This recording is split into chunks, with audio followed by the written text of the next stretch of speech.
that I see reoccurring in the community is a lack of communication in the homes. Got into fights every year since the 6th grade. The lack of parenting skills, because we have a lot of young men and young females that are growing up in an environment where the parents are young themselves. I never had a father around. I notice a lot of our young people are experimenting with a lot of drugs now, more so than ever.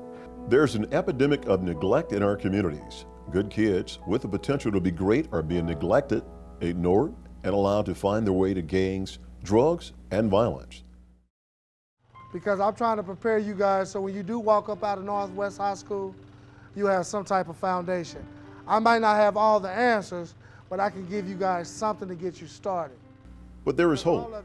Hope with the man. This man who's been where these kids are and worse. When I sat in prison, that was the loneliest 4 years of my life. But when that jail cell shut that door on us, after a wreck or whatever, and it's late at night, and the reality set in, you still got 365 more days to go, times 3. David Gilkey has found his way back, and now his passion is helping today's youth find their way. I would play football at Northwest. You know, I had some times in the school, at times when I got in trouble. But it kind of started my senior year. I started experimenting with marijuana and drinking a little bit, and it carried on over to college. And I ended up getting kicked out of college my junior year and ended up running the streets of Wichita. In 1985, I started experimenting with crack cocaine and ended up being addicted to it for 16 years. And it led me down a road of destruction. I ended up going to jail, prison. I have 10 drug case felonies, been in 2 drug busts, you know, homeless. It changed, it devastated my life. You know, I had a career of playing football. But David eventually got his act together and got his life back. Today he works in schools, churches, and youth centers to help kids stay on the right path, away from gangs, away from drugs, and away from violence. A young man that was walking down the hallway, and I ran into him and said, "Where are you going?" He says, "Well, I'm getting ready to drop out." He was a junior. I said, "No, there's no need for that. Let's sit down, see what our transcript looks like." We sat down, David, myself, and this young man, and looked at his transcript and decided, you know, he can still graduate. To make a long story short, that young man is still in college today. 2 weeks ago, I called David in, and we had a parent who had found a bunch of gang drawings in her child's room. And I feel like this student was just starting to get involved, and David spent about 2 hours talking to her and her son.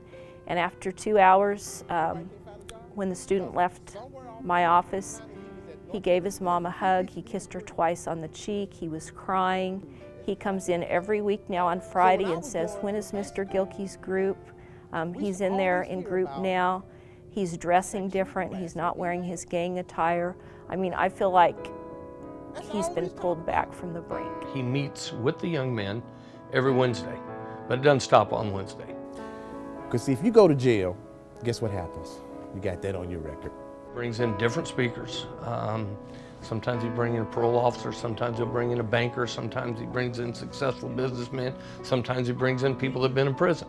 He tries to cover all the different topics that a young man will face in his life. And as they stay in the program, the longer they stay in, and the longer I bring in speakers and people speaking life back into them, and take them on college tours, expose them to things that they probably would never be exposed to. Once I show them that there's another way of living, there is positive people in the community that care about them, then you can gradually see the change. Pretty soon the F's will turn into D's, D's turn into C's. Before you know it, you have a 2.0 and above student looking at you, you know, with dreams now, with goals, to where at the beginning they didn't even care. I mean, if it wasn't for Gilkey, we wouldn't even be right here right now.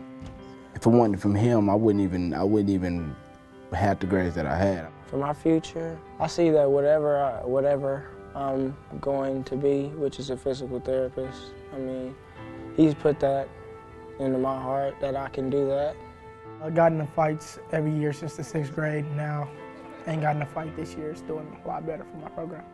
If we had more organizations like this, like Mr. Gilkey's organization, I think we wouldn't have as many people as we do in the juvenile system right now. I think I think a lot of things would be different. I think a lot of things would be different. I think it'd be a lot better. College tour coming up. David Gilkey and his proven positive program is available now for your school, your church, or your group. Please contact David today at 316-312-5705 or email him at davidgilkey2@hotmail.com. David's program is endorsed by the Urban League of Kansas and a host of happy kids, caring teachers, and grateful parents. It'd be great to have a guy like David in every high school. It really inspired me. That's why I just want to say hey and thank you. Oh, no problem. How's your grades doing? Oh, they're doing better. I Good. went from D's and F's to C's, and then I went to A's, B's, and C's. Keep up the good work. Thanks. I want to make sure I see you walk across that stage. I will. want an invitation. I will. All right, sir.